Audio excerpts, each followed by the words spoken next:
The hosts feel it would be a little unkind to present this podcast without just a word of friendly warning. We are about to unfold the story of Frankenstein, a man of science who sought to create a man after his own image without reckoning upon God. It is one of the strangest tales ever told. It deals with the two great mysteries of creation, life and death. I think it will thrill you. It may shock you. It might even horrify you. So if any of you feel that you do not care to subject your nerves to such a strain, now's your chance to. Well, we've warned you.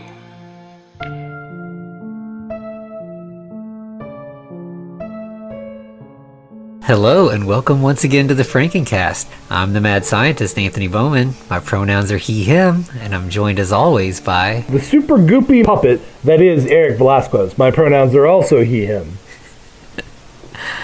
Yeah, so I guess we're like a week early, but Merry Christmas. Merry Christmas! And Happy December! Yeah. So this is our sort of last entry into the December thing, and of course it's not actually Tim Burton, but it's definitely, there's a reason that this movie always gets lumped in with Tim Burton stuff, because it is Tim Burton's A Nightmare Before Christmas, even though it's based on his poem. Yeah, I mean he had a lot of like character design here. The story that this all originated from, and then I think he definitely had a large creative hand in it, but he wasn't the actual director. Henry Selick, who has done a lot of great stop motion animation stuff, so we definitely want to give him credit as well. Right. Yeah, and of course it's a childhood classic. Christmas classic as well. There's like a fight like about whether this is a Halloween movie or a Christmas movie, and I don't understand that. It is so obviously a Christmas movie. I disagree. It's both. It literally is both. You have the horror of the Halloween part in the beginning, but it's literally like the perfect transition movie. Maybe it's the Thanksgiving movie that we all really truly need. It really is a good like November movie because it's. And I mean, like, there's no question that like "This Is Halloween" is such a great Halloween song. This is Halloween, exactly. Yeah. But yeah, I don't know. I guess maybe for me, because I have so many horror movie options for Halloween, that it's like, but this is such a fun movie for Christmas. So. Right. It is more. I don't want to necessarily say childish, but more child friendly. Yeah, definitely. So I could definitely see why it would easily be lumped just as a Christmas movie. But it's fun. It's fun to do a little bit of both, in my opinion. I'm the rare weirdo that's like, I love Halloween. I love Christmas. Yeah, I'm the same way. I feel like that is, especially now with the way that people feel like Christmas kind of like is taking over all other holidays, which it definitely is to a large degree. But like, well, see, that's capitalism, baby. Yeah. But after Thanksgiving, I'm in. Like, I'm down for Christmas. Like, you gotta have Turkey Day, though. Yes, absolutely. 100%. But yeah, so obviously this movie, it starts out very like fairy tale, very can we go over the cast? Because like we've had a couple movies where we have a stacked fucking cast, at least in my opinion. Oh yeah. Okay, so in this movie we have Chris Sarandon. If you're a big Fright Night fan, he played Jerry the Vampire. Yeah, love it. But if you don't like that, let's say you're more diminutive individuals are your taste. Child's Play. He was Officer Mike Norris in the original. Okay. All right. Let's say horror's just not your thing, and you are a fantasy person. He was Prince Humperdinck in The Princess Bride. Okay, I did. Yeah.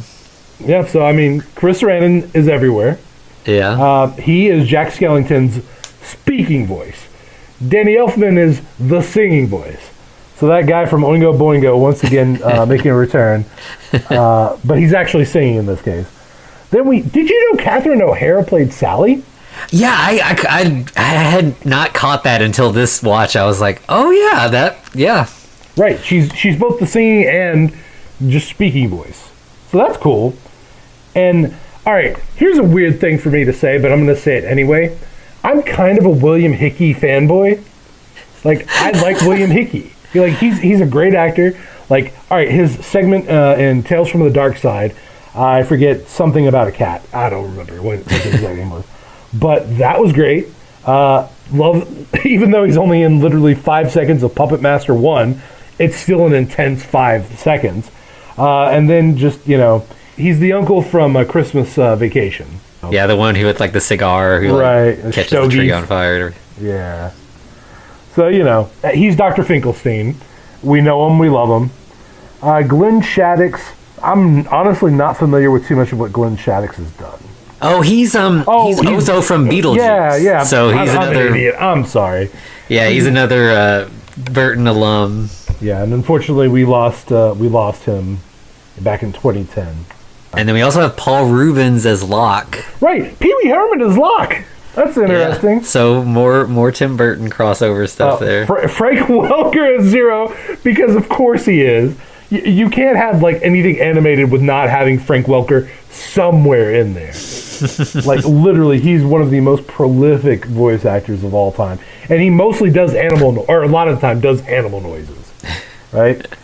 Ken Page is Oogie Boogie, Ed Ivory is Santa Claus. You know, it's just great. So the cast is stacked. Yeah.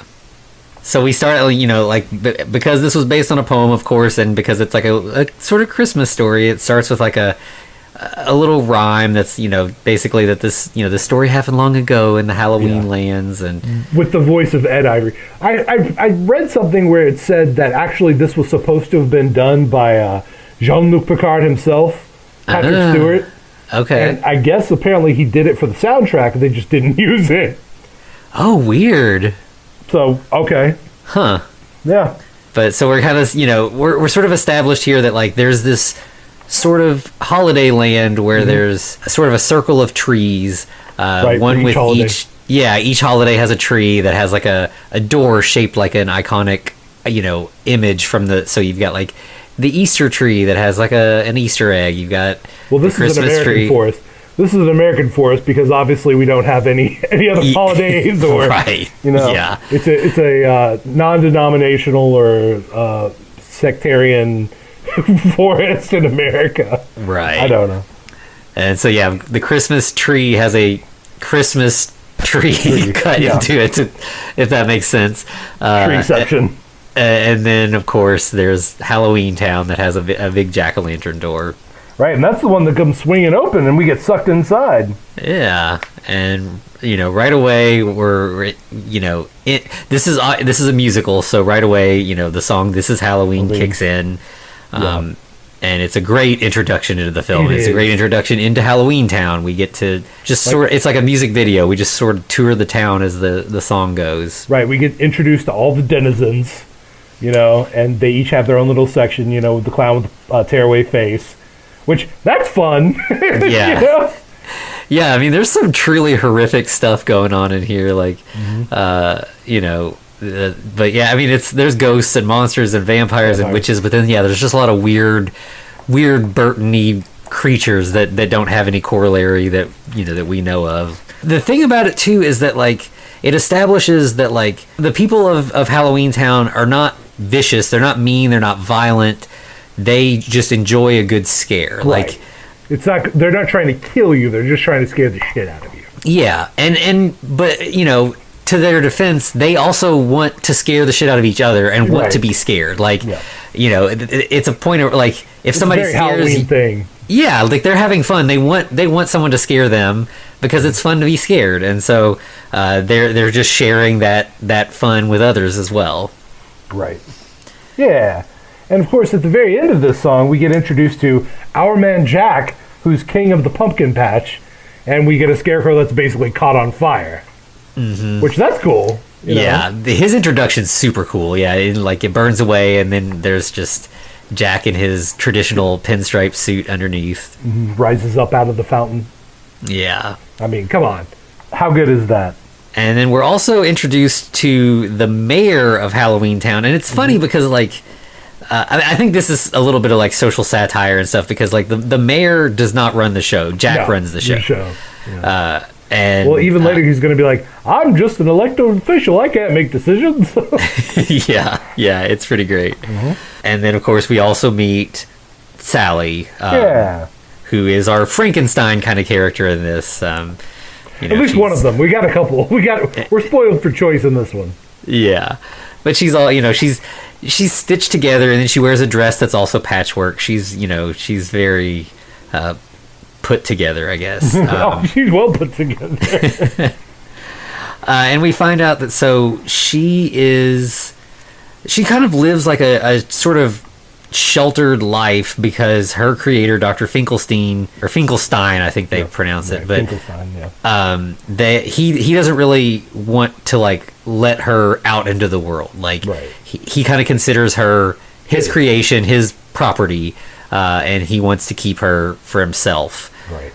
I mean, I guess maybe she was intended to be his like partner, which that's creepy because she comes off as obviously like more naive than he does, or at least more innocent. Yeah. So it's like, you're more of a father figure. Please leave this alone. Yeah. But she's figured out that she can poison him with deadly nightshade, which in the Halloween world doesn't actually kill him. It just like really knocks him out for a while. It wears off. Yeah. And so she'll poison him occasionally and sneak out. And so she's been watching the festivities, and he has caught her and tries to drag her away back home. But she's too clever for that. Oh no, she knows what she's about.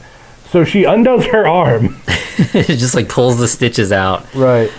And gets away, and like her arm then is like punching. Yeah, it's pretty great. So she runs away, and then we just get like the town is all kind of eagerly praising Jack. We did it again. It was a great year, and it's all thanks to Jack's leadership. Even as the vampires are getting congratulated for the most blood drained in a single evening. Which, I mean, that's kind of a dead giveaway, right? Right. He's like, I'm done with all this stuff. Peace. I'm just gonna dip. Yeah, he's like backing out, and you really get like the sense that like he's not getting the same sense of satisfaction from this as everyone else is, or that as he used to. In fact, he goes to the cemetery where Sally is kind of like hiding out behind a gravestone, right? And breaks into song. We get the song called Jack's Lament. Right, exactly. And this is when we're also introduced to Zero, the ghost dog. Yeah, he comes like floating up out of a grave. And Zero's just so cute. Like, just, like he's a bedsheet ghost, but dog shaped and with a little glowing nose. Friend shaped, as we call it, yeah. Yeah. Yep. And, so like Jack's song is like, it's all about like, it's sort of like he's talking about how great he is, how beloved he is, how skilled he is at scares and at doing all the things necessary for Halloween. But he doesn't get the same satisfaction he used to. Yeah. Yeah, so it's like it's kind of empty. Like he's like, I may be great at all this stuff, but like it just doesn't thrill me the way it once did. So it feels pointless. And of course, we do have Sally, watching and kind of like pining for him to a degree, I guess. Yeah. Way to say it. So from there, we cut away. Sally arrives back home, and Dr. Finkelstein is like, I knew you had to come back for your arm. I knew you couldn't stay away long, but you've got to stop poisoning me. You're mine. I made you. Right. Ugh. That's not good. And of course, he could make others to replace her if he really. Yeah. Sally's like, if you did it once, just make somebody else. I'm restless. I want to explore. I want to get out of this house. I don't want to be here all the time. Right. And he's trying to gaslight her. He's like, no, this is just a phase. Give it some time. You'll get over all that wanting to go out and do stuff thing. Right. And then we cut away to the mayor who's coming to see Jack, and he's very cheerful. He's humming the This Is Halloween song again, feeling real good about how things went. But then, Jack doesn't answer. That he rings the doorbell. I think it's like he pulls a thing that causes like a cat screech kind of sound or something. Yeah. Doesn't wake anyone up, obviously. No one's there to be woke up. Turns out the band that is in the background the whole movie is like, yeah, he never got home last night. Yeah, and that instantly, so like the mayor's sort of like defining characteristic is he's two-faced because he's a politician. Yeah. But so like the front side of his face is happy and the back side is sad. Like sad. It's like anxious or like worried, and like he'll flip to whichever side he is currently feeling. So he goes from cheerful to anxious when he finds out that Jack has gone missing. Right, and that's when he makes the joke of, I have to have Jack here to make the plans because I'm an elected official. I don't make plans, blah, blah, blah. You know. Yeah. Yeah, and then we cut to Jack. Where is Jack? Here he is. He's out in the woods, and he has come across the circle of holiday trees. Right, like the holiday copes, I guess you could say. Yeah. Trees. So we got Valentine's Day, we got St. Patty's, we got Easter, we got Thanksgiving, and then, of course, Christmas. Yeah. And so he goes and, like, opens the Christmas door, and, like, a snowy breeze kind of, like, swirls out. He's like, that's interesting. Nice. Yeah. Well, then he gets sucked inside. Yeah, he doesn't get much choice in it. He's just pulled right in. And then we see Christmas Town, and we're kind of... This is sort of an echo to the beginning of the movie. We're introduced all over again to this new town, which is, it's a gingerbread village with snow everywhere and elves and, Toy Christmas trains, decorations. skating, yeah. And then Jack go into what's this? What's this? Yeah, and so Jack sort of like narrates us seeing this town where he's as surprised by everything as we are. There's music everywhere. There's presents. There's all this stuff. It's exciting to Jack. He's felt like he's been in sort of like this rut of like Halloween over and over again, and now he's in this very new place and everything is different. And then of course at the end of the song he'll run into a candy cane. I just found it funny because that's yeah. Yeah, I think he like hears the laughter of Santa Claus off in the distance and goes to run, and then gets knocked down. Yeah, and then of course he gets that. Ooh, what is this thing? Yeah. And then we cut back to Halloween Town. Everyone's kind of panicking. Jack is just long gone. No one knows where he is. They've looked everywhere. Well, the mayor's like, listen, we've got to find Jack. We've only got 365. And then, of course, the werewolf pipes up, 364 days until next Halloween. Yeah. So they're going to keep searching. Meanwhile, Sally is working on poisoning Dr. Finkelstein again. This time she's going to poison his soup. She mixes some frog's breath in to cover up the smell of the poison. Right, the nightshade. And, of course, a little worm's wort. Just to spice it up a little bit. Yeah. So she takes it. He's getting a little savvy to this constant poisoning, and he's like, I'm not trying that. I smell frog's breath. That can cover up anything. I don't. Why'd you put so much of that in there? And she's like, I know you like it. Well, drink. You're going to have some of this before I have any of this. Yeah, and so she pulls a sneaky spoon from her stocking that has holes in the bottom. Drops his spoon, pulls out her spoon. Yeah, so she's able to get a scoop, and then it drains out, and then she's just looks like she has a spoonful. Right. So he's like, okay, since you've taste tested it, I'm just gonna cork the whole bowl. Yeah. But also, another thing I think is interesting about Dr. Finkel, did we say Stein or Steen? I think it's Stein, like Frankenstein. Okay, that makes sense.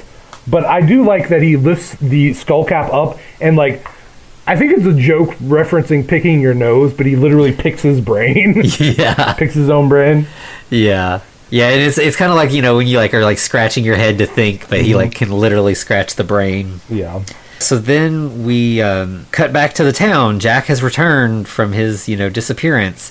And he's like, we're going to have a town meeting. Yeah. The mayor's like, okay, when do you want to schedule it? And he's like no, tonight. We got to do this. This is important. Yeah.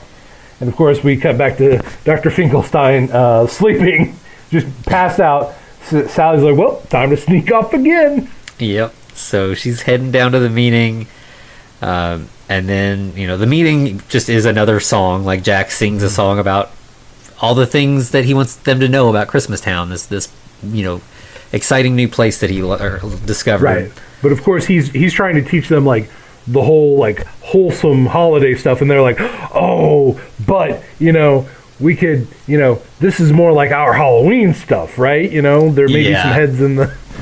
Yeah, can we put bats in the presents? So it's a lot of that kind of stuff. And then, of course, near the end, he's like, "Fine, whatever. They're gonna hold on to this, so I'll start flavoring it like they're more to their style." So he's like, "All right, so there's this guy, right, and his name is Sandy Claus."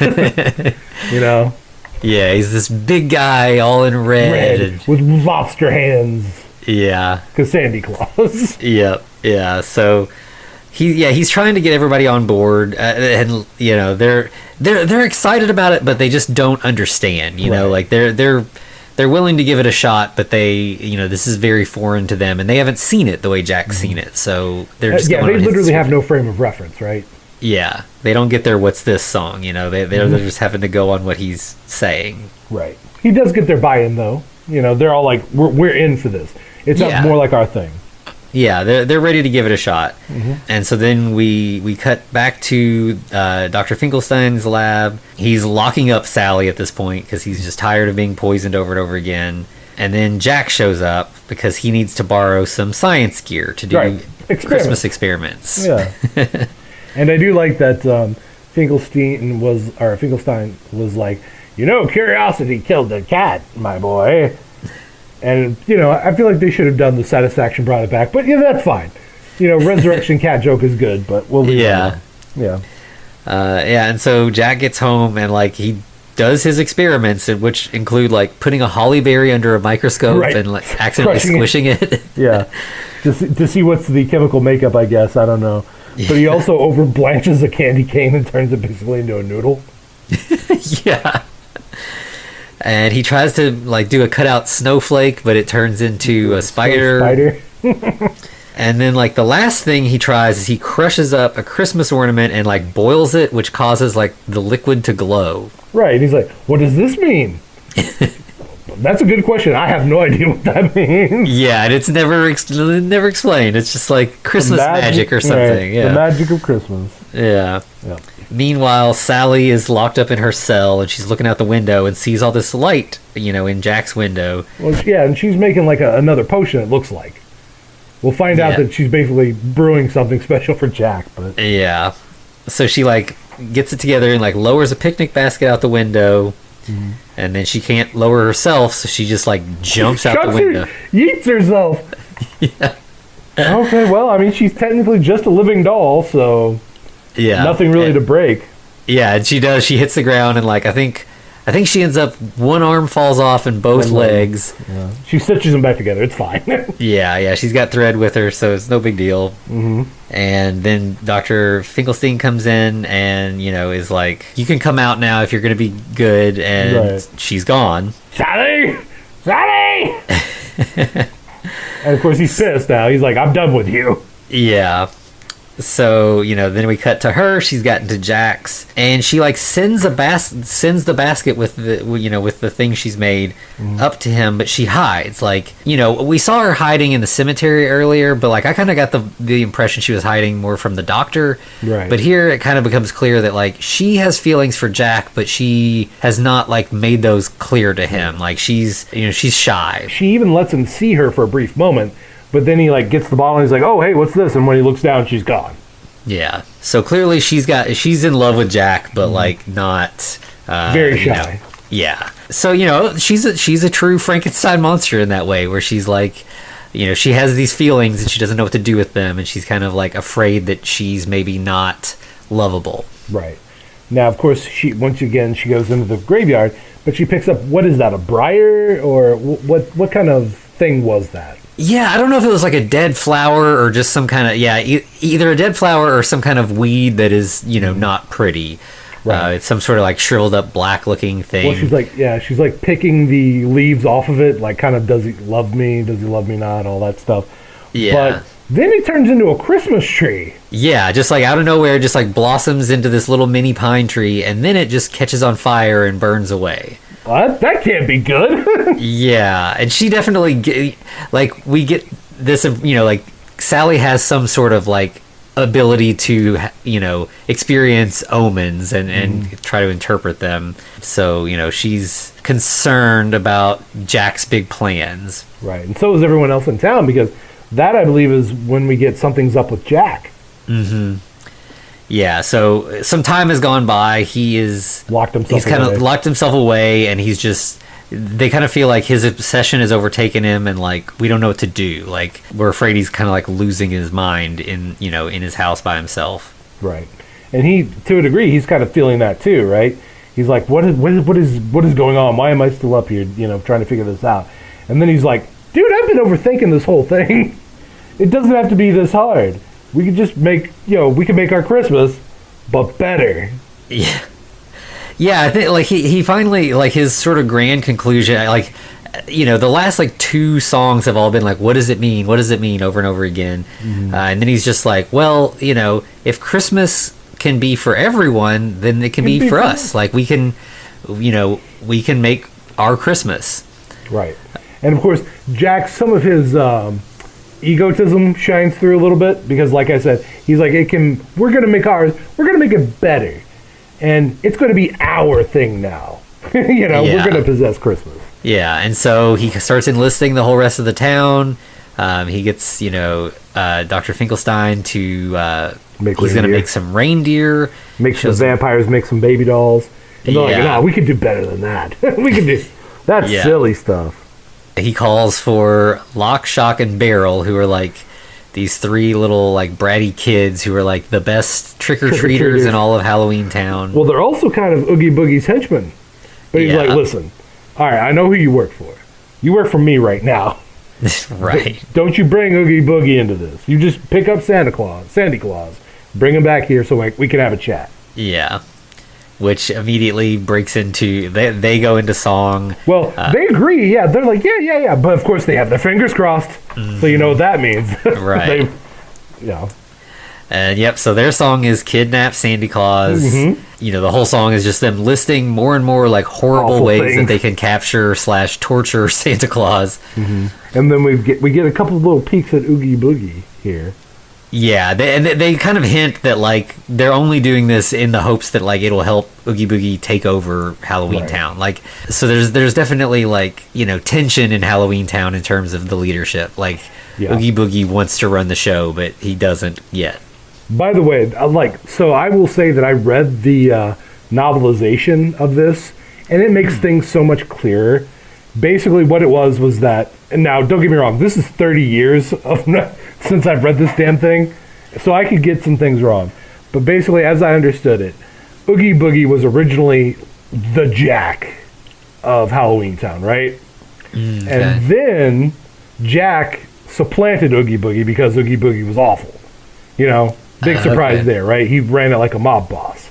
Yeah. So Jack usurped Oogie Boogie, but he's never killed him. And Oogie Boogie's been slowly trying to get it back since then. Okay, that makes sense. So ultimately, they kind of head out. The Lock, Shock, and Barrel do, and then we get Jack's kind of continuing to work with the townspeople. He's trying to get the band to play Jingle Bells, and they play it all like off key and kind of creepy.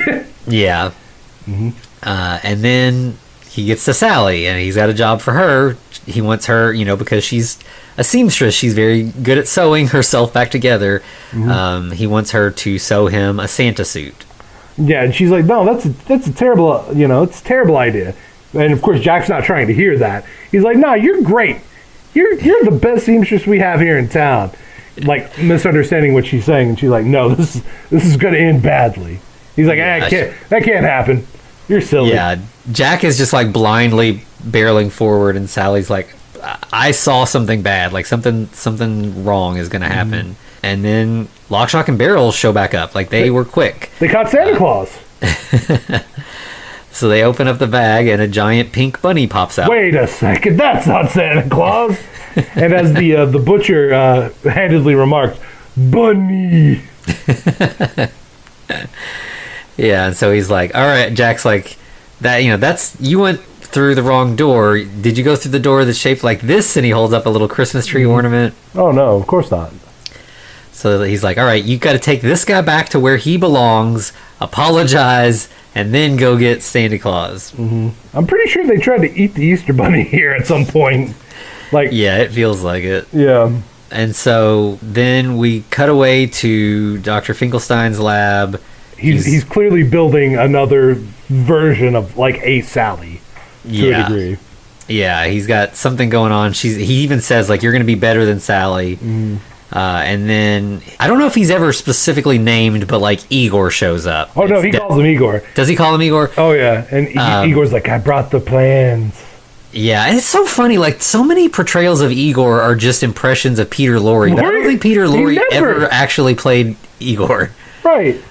Like what was the movie that Peter Lorre was like known as a horror movie?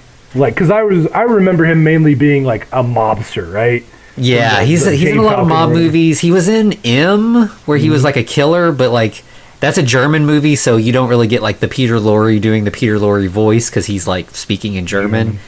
I don't know if I'm sure he has been in a horror movie. I can't think of one off the top of my head. Right. But like, yeah, you're right. He's mostly the gangster. Really weird, but all right, fair enough. But yeah, so Igor has shown up because he's got the plans to make the reindeer. Right. And then I think we cut away to the townsfolk, and they're all kind of they're getting in on things. They're excited. They're doing all the projects that Jack has assigned them to. So they're singing "Making Christmas." You gotta love it. That's another good song, you know. Yeah, it's a fun song because it's like, again, it's like the "This Is Halloween" song. Like they're excited.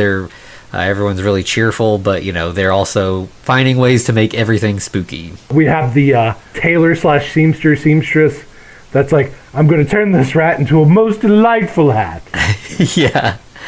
He like, and he puts it on his friend, and then Jack pops up and is like, yeah, like he compliments him on his hat, but he's like, But try this bat. yeah, instead, like a suggestion or whatever. And yeah, so they're like, making all this weird spooky things. Like they're, I think there's like a little wooden toy duck that they paint bloody bullet holes Right. on, and The vampire doll.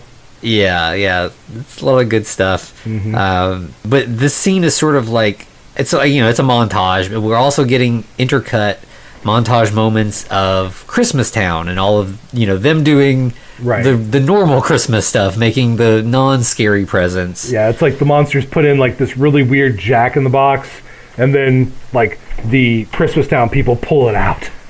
Yeah. But it's a regular Jack in the Box or whatever they're going to do. with it. Yeah, so it's a fun like intercut scene of these two sort of takes on Christmas. Yeah, and of course it ends with Dr. Finkelstein or Stein making his reindeer. But as he's also, giving life to his reindeer, he's like, I just found the perfect skull for my new Sally. And it looks an awful lot like his skull. Yep. Weird that. Yeah, we get the reindeer. We see Jack's sleigh, which is a coffin, and then we finally see Lock, Shock, and Barrel kidnapping Santa Claus. Well, yeah, he's going over his list. And he's like, well, most of the kids have been nice this year. And then, what's that? And then, yeah, the kids spring out and capture him. Yep. And so again, then we cut back to Sally talking to Jack again, and she's like, this is a bad plan, things are not going to go well. And Jack again is like, no, it's going to be perfect, I promise, it's going to be great. Yeah. And then Lock, Shock, and Barrel arrive with Santa, and he is pissed, obviously. Right. Yeah, they actually got the right guy this time, though. Good for them. Yeah, and it's he's Santa, he's not like a jerk, but he's like, he's mostly confused. Like, he's just like, what's going on? Like, I gotta get back, Christmas is coming, like. And I don't know why, but this line in the delivery, like, sticks with me. When Jack, like, leans into Santa Claus and he's like, surprised, aren't you? And it's like, well, of course, he's looking at a skeleton and Halloween monsters everywhere. Yeah, I don't think anybody's ever been kidnapped and not surprised about it. That's fair, 100%. Yeah, so he's not happy about that. Meanwhile, Sally's like, okay, he's not listening. Jack's not. There's something bad's gonna happen, and I gotta handle this. So she pulls out her jar of secret fog juice. Right, as you do. Right. And then we see, while she's doing that, Dr. Finkelstein is he's got his new creature with his head. And he opens up his own skull, pulls out half of his brain. Do you think that's the left? Well, okay, it must have been the left brain, right? So now he's all right brain? Yeah, I guess. Okay, I don't know. And yeah, so he's like, now I'm going to have somebody to talk to, basically. Have a conversation worth having. Yeah. He's making his own equal, basically. Yeah. And so then we've got, Lock, Shock, and Barrel were told to keep Santa comfy. So, of course, they take him back to Oogie Boogie's lair. Yeah, no place is more comfortable than Oogie Boogie's lair. Yeah. So then we get Oogie Boogie's song where we meet Gambling him. Boogeyman. And his lair is like, it's like black light, everything is like glowing, and it's sort of a cross between like a gambling hall and a torture chamber or something. Yeah, that's pretty accurate.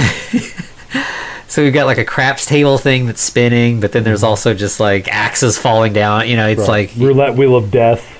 Yeah. And this, like, his song is just like, it's fun. It's so like good. Yeah, it's a really good one. And yeah, it mainly like this song is just to introduce him. Like, there's not really much else, about this song. It's just like, I'm the boogeyman, basically. Yep. I'm a gambling boogeyman. Yeah. Love it. Yeah, so we cut back to town, and Sally is pouring her fog juice into the town well, while the mayor is sort of like giving the speech to kind of kick off Christmas. Yeah. And of course, there's so much fog here now that there's been fog juice poured in the fountain. We can't take off. It's too dangerous. Our plans are ruined. Yeah, and everybody's all kind of disappointed. Does anybody know any animals that happen to have glowing noses? Right. It turns out, Zero, you could lead the way. Yeah, so we're just like straight up Rudolph the Red-Nosed Reindeer plot points here. Yeah, exactly. Lead my team. And so, yep, they're headed out. They fly away with Zero in the lead. Sally's like, oh no, Jack, goodbye. Yeah, and then we get Sally's song which is one of like it doesn't have like the memorable lyrics and stuff, but it's just like such a beautiful Yes, yeah. I was getting ready to use that exact word. It's a very haunting melody, and it's about how, she's afraid that tonight's not going to go well. She's worried for Jack's safety, and she's worried that like she may have missed her chance to like tell him how she feels. Right. And even like the fact that she calls him her dearest friend, like her dearest friend, it's like, man, all right, because that was kind of a big thing at the time. Is like that's someone you love is my dearest friend. Yeah. Then we cut to Jack, and he's in like the our world, basically the normal non-holiday worlds, flying around, spreading Christmas terror and chaos. Right. And he's just super happy about it. Like, he thinks he's doing a great job. He's feeling real good. But yeah. But I don't think the kid that saw him hop down, basically he was putting stuff in the first kid's stocking, right? And he's like, I got a present just for you, kid. Here you go. And then he hops up the chimney. And the kid looks into it, and his parents come up. And they're like, hey, what did Santa bring you? The kid just pulls out a shrunken head. Yeah. And they're like, well, fuck. Yeah. And so then we get like police are starting to get calls from people who are being attacked by toys. Like, the phones are ringing off the hook at the station, and we start to hear like, so that I don't know how this is exactly working, but the Halloween Town residents are all kind of like standing around like a scrying pool almost. Yeah, and they're just hearing news reports from Earth. That like there's an imposter that's ruining Christmas. They've dispatched military to try to stop him because no one knows where Santa is, but this imposter is just ruining everything. Right, and then we get a small little montage of Jack putting like a wreath in an old lady's house. That as soon as he shuts the door, the wreath, like its eyes pop up and it goes. Yeah, and he drops his. Tim Burton's patented striped snake thing. Yeah. That's a stocking. Yeah. Then, of course, the vampire doll and the zombie, or the duck, gets dropped off at another kid's house. And as soon as he leaves, they come to life and attack the kids. So it's all kinds of wonderful chaos. Yeah. And then we have Jack, like, up in the sky, like, feeling really good. And then, like, there's explosions around him. And he's like, yay, everybody's happy. They're setting off fireworks to celebrate what a great job I did. Mm-hmm. And then he's like, "Oh, fellas, that one came kind of close. You almost hit me there. Be a little more careful." Yeah, don't worry about it. Zero, go a little bit higher. That way we don't have to worry about getting hit, right? Yeah. Mm-hmm. And then, like, we cut away to Sally, who has decided to try to rescue Santa from Oogie Boogie to kind of try to, like, set things right. Yeah, and this is kind of a little provocative because she uses a little bit of leg. I mean, literally, she detaches her leg and has it kind of like wrap around the door frame for Oogie Boogie, and he's like, "Yo, hello." Yeah. There's like, it's like, what's going on? It's like the old timey like hitchhiker thing, where you like pull up the skirt to show off the legs so that the car will pull over. And then meanwhile she's like up above, and she's like cut off or taken off both of her hands, and they're like untying Santa. Yeah. And she's like, all right, Santa, I'm getting you out of here. Yeah. And then we cut back to Jack, who gets hit by a missile, and like his, is a big explosion, and as he's falling from the sky, he yells "Merry Christmas to all and all and good night." Yeah, and Halloween. Well, we did skip though that right before that, Oogie Boogie realized he's getting tricked. Right, he pulls the leg out. Oh, it's just a leg. Nobody's attached to it. So he turns around and he starts sucking, and presumably sucks in Sally and Santa, because you're not going to dupe me. Yeah. But so then he says, "Merry Christmas, all good night," and the entire Halloween town's crestfallen. They're like, "Oh no, they killed Jack, who somehow was already dead, but that's fine." Right. Yeah, and so then like we cut back to like the normal world, and like police are driving through neighborhoods, like talking over like their megaphones. That the imposter's been stopped, but Santa's still missing, so Christmas is canceled. Oh no, Christmas is how awful would it be just to have literally Christmas hinge on one person, right? At all times. Yeah. You would think they would hire a bunch of Santas, maybe a few working in the malls or something. Come on. And then we get like such a striking image where like so Jack has landed in a cemetery, and there's like it's like an angel figure that's like holding a book, like holding out this big book in like in its arms, and Jack's like laying across it. By the way, how 90s is this? Like literally, there are a ton of 90s movies that have this imagery. Like I'm pretty sure a Spawn comic had something like Spawn laying across Stone Angel's like hand being held up in the Stone Angel's hands. I think that may have even happened with a Spider-Man comic. Then there are a bunch of shit ton of movies. Like probably like it feels like it's specifically like a reference to like like the Madonna paintings with like Jesus like laying across her, right? But it does feel like the 90s really like referenced it a lot. I don't know that I've seen it recently in anything, but like the Death of Superman cover had like him laying across Lois's lap in the same way. Yep. I don't know, weird things you notice 20 something years later. Right. 30 years later. Fuck. Yeah. And so, but he wakes, like, or Zero kind of, I think, hits him with his nose, and, like, he wakes up. And then, like, he sings this, poor Jack, like, things didn't go well. He's kind of sad. But I did pretty fucking good, for my first time making it Christmas. Yeah, I tried. And then he's also not only like, but like he realizes that changing things up like reinvigorated his love for Halloween as well. Right, because he's going to return as the Pumpkin King next year, and he's got all kinds of ideas. And of course he announces this by like, "And I, Jack the Pumpkin King." Yeah. Hell yeah.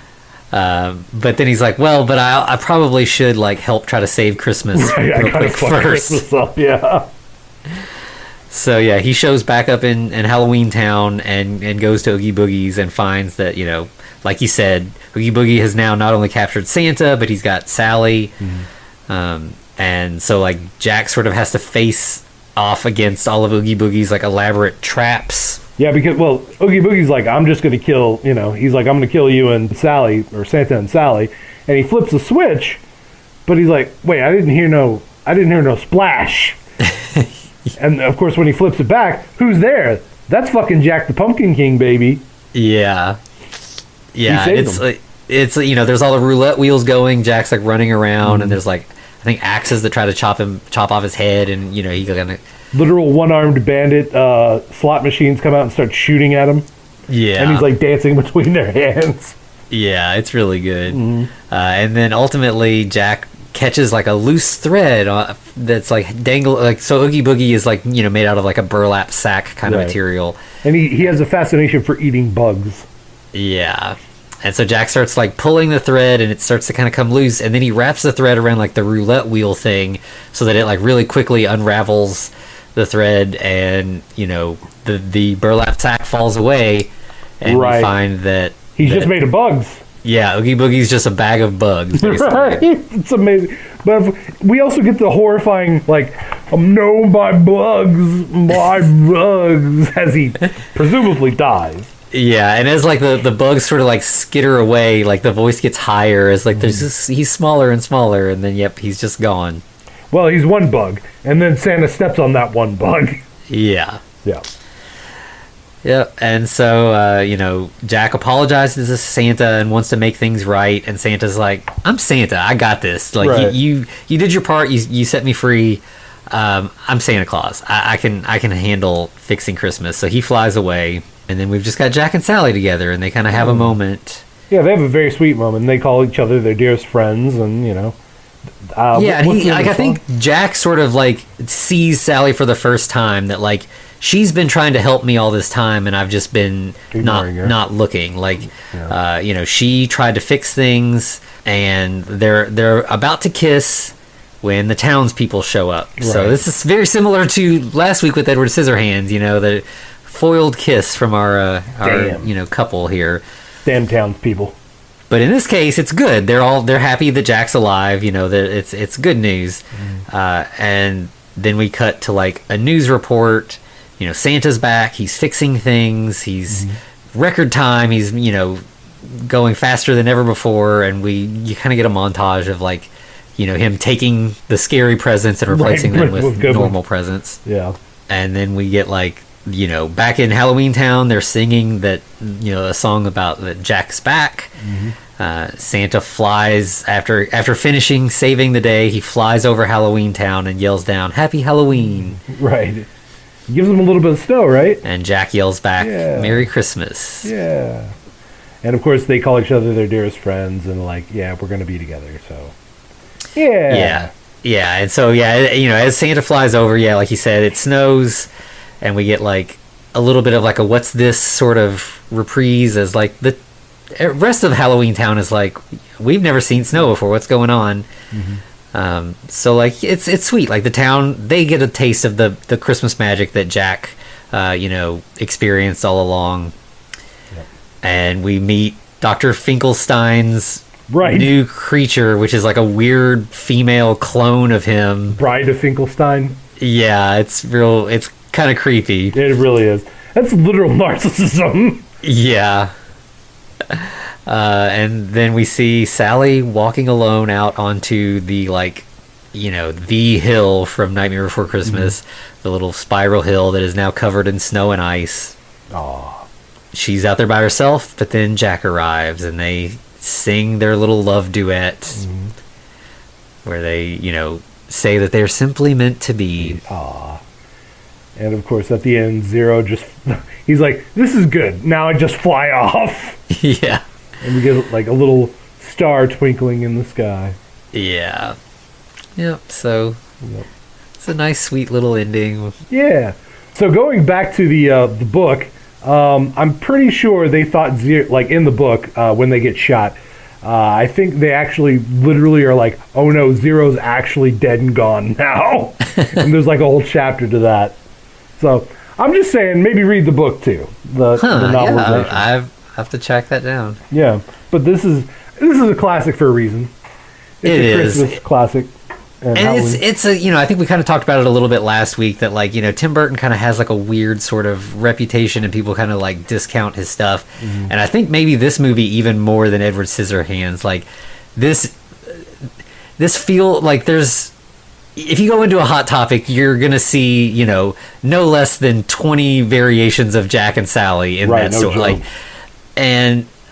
But like, there's a reason for that, because it's like, it's a sweet story about outcasts who fall in love. And if you're an outcast, that's what you want. Like, I'm not above that. Like, I can tell you, like, when I was in college, my, girlfriend, who I'm now married to, we had Jack and Sally shit all over the place. Like, we had matching, like, watches that were, like, Jack and Sally. Like, it's just, like, it's for weird goth nerds who, like, want a sentimental, moment together. And so, yeah, it's goths deserve love. Right. So, yeah. Goths deserve love, too. Damn it. and a Merry Christmas. Like I think that's like we were saying at the beginning, like we're both big fans of Christmas, and like Christmas doesn't have to be like there's not one way to celebrate Christmas. No. I mean, even I forget what song it is. They even talk about the scary ghost stories and tales of the glories of long ago. Like, horror is a part of Christmas to a degree, or at least the Yuletide season, right? Yeah. I mean, there's a really famous series that I've never been able to see any of, but like I think the BBC used to do a thing where they would have like a ghost story movie every year for Christmas, and like apparently they're all like really, really great, but they're kind of hard to find in America. But yeah, I mean Christmas, and I mean like Charles Dickens, like a Christmas story or a Christmas Carol, like it's been Christmas Story is a little different than a Christmas Carol. Yeah, Christmas Carol, ghosts. I mean, it's just it's a part of the story. It feels, winter is just kind of, it is sort of a spooky time in a way. Like, it's everything is dead and covered in ice and just quiet. Still, yeah. So this movie is one that if you've not seen it in a while, you probably don't have like a good impression of it, and you should definitely you should watch it again. It's fun. It's got a lot of good songs, and it's like 76 minutes long. Like it is a tight movie that just like gets you to where you need to go. It's not wasting any time. Absolutely. So yeah, I definitely enjoy revisit. I revisit this most years around Christmas, and it never disappoints. Absolutely. It, like we say, classic for a reason, right? Yep. 100%. I do watch it every year when it comes, both for Halloween and Christmas. So I guess I get it like twice a year. Oh well, whatever. Fair enough. Oh, one thing I was thinking about, that I think that there's the sort of story going on here. I think that there's kind of two different ways you can interpret it. I had a conversation with somebody about this a couple years ago, where they were like, I hate Nightmare Before Christmas because I think it's got a bad message. And I was like, what? Huh? And so his argument was that like Jack tries something new and is taught that that's bad, that you shouldn't do that. You should just stay in your lane and only do one thing. But I don't think that's really I can see how you can interpret it that way. That like, Jack shouldn't try Christmas. He should stay Halloween. But I think more what it's about is like learning to appreciate who you are. Like, I think more be true to yourself. Exactly. I think that's the message. Is it's not that you can't try new things, because I think that is what happened. Like Jack did try a new thing. He had fun with it, and then he realized that like that wasn't really me. It was a nice experience. I enjoyed that, but what it really taught me was really reinvigorated his love for the thing he really does love. Yeah, it made him appreciate himself again, and I think that's a great message. Is like, appreciate yourself, and don't be afraid to try new things. They may not always work, but that just lets you appreciate the things that do work all the more. Absolutely. And don't get me wrong, for most of those families, they had the worst Christmas ever. But there's at least one or two families that were like, this was the best. Yeah. Okay. Yeah. So I think, I think the message there is intended to be positive. I think you can look at it either way, but I think ultimately it's about being true to yourself. Absolutely. I agree with that. Yeah. Good holiday message, I think. I think so. All right. Well, we got anything else to say about it? I think that's it. Anthony, where can they find us? All right. Yeah, you can find us on all sorts of social medias. We're over on Twitter and Instagram and Hive and Tumblr. We'll see if those all shake out in the long term, but right now that's where we are. And obviously we're also on YouTube, and you can email us at thefrankencast@gmail.com.